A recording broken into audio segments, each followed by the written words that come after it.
فضيلة الشيخ وفقكم الله، يقول: ما حكم الذهاب إلى قبور الأولياء ليدعو الشخص لنفسه ولكن بجانب القبر لأن ذلك ولي صالح؟ لا يجوز هذا لا يجوز الدعاء عند القبور ولا الصلاة عند القبور، لأن هذا وسيلة إلى الشرك.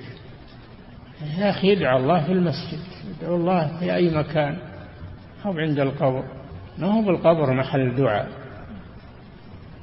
إلا للميت. دعاء للميت نعم تدعو له، أما تدعو لنفسك عند القبر هذا لا يجوز، هذا من وسائل الشرك.